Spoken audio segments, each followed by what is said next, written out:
स्वर्ग में, स्वर्ग के एक रेस्टोरेंट में बुद्ध, कन्फ्यूशियस कन्फ्यूशियस और लाओत्से, ये तीनों बैठे गपशप कर रहे थे। स्वर्ग में भी रेस्तरां होते हैं, क्योंकि जो आदमी ज़मीन से जाते हैं वो ज़मीन की चीज़ों को वहाँ ले जाते हैं, अगर नहीं लेके जाते तो वहाँ बना लेते हैं। और फिर ये जो बुद्ध थे, कन्फ्यूशियस और लाओत्से, इन तीनों को पृथ्वी पर तो कभी रेस्तरां मिला नहीं था। तो इसलिए हम सब कहते हैं कि जो चीज़ हमें जीवन में उपलब्ध नहीं होती, स्वर्ग में उसका भरपूर इंतज़ाम होता है। तो तीनों रेस्टोरेंट में बैठे हुए गपशप कर रहे थे और एक अप्सरा, एक बड़ी सुंदर सी अप्सरा, एक सुंदर सी सुराही में जीवन का रस लेकर आई। जीवन का रस लेकर आई और बुद्ध ने देखते ही, जीवन के रस की सुराही को देखते ही अपनी आंखें बंद कर ली।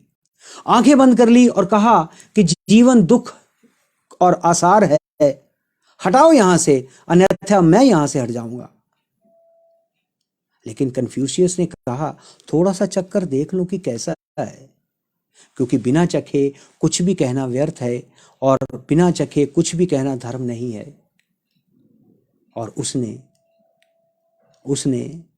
एक प्याली में, एक छोटी सी प्याली में जीवन के रस का घूंट लिया और उसे चखा और कहा उसने कि नहीं, इसमें कोई सार नहीं है, ये बेकार है। और उसने भी अपनी आंखें बंद कर ली। लेकिन लाओत्से ने कहा कि पूरी सुराही मुझे दे दो, क्योंकि जब तक मैं पूरी सुराही को पी ना लूं, पूरी सुराही को चख ना लूं, तब तक मैं कुछ भी कहना मैं उचित नहीं समझता। और हो सकता है कि एक घूंट में ना हो, बाकी सारे पूरे घूंट में वो आनंद हो, और हो सकता है जो खंड में ना हो वो अखंड में हो सकता है। तो पूरे के पूरे जीवन का रस मैं पी जाऊं, फिर ही मैं कुछ कह सकता हूं। पूरी सुराही पी गया, पूरी सुराही पी गया लाओत्से, और नाचने लगा। और नाचते नाचते बुद्ध को कहता है वो कि तुमने चखे बिना ही कह दिया कि कुछ नहीं है। और कन्फ्यूशियस, तुमने केवल एक घूंट पिया और उसको व्यर्थ कह दिया। लेकिन जीवन को उसकी पूर्णता से में ही जाना जा सकता है।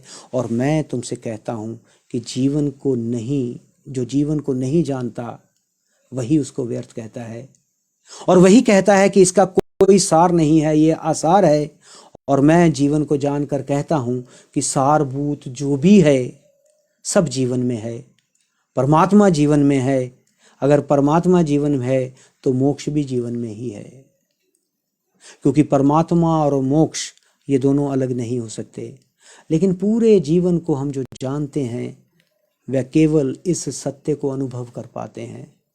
इसलिए जीवन को अपनी पूर्णता में जान लेना ही प्रार्थना है और वही पूजा है।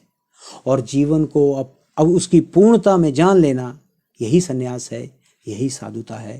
तो जीवन को अपनी पूर्णता से जान लेना मनुष्य का अंतिम और चरम लक्ष्य और परम उद्देश्य है।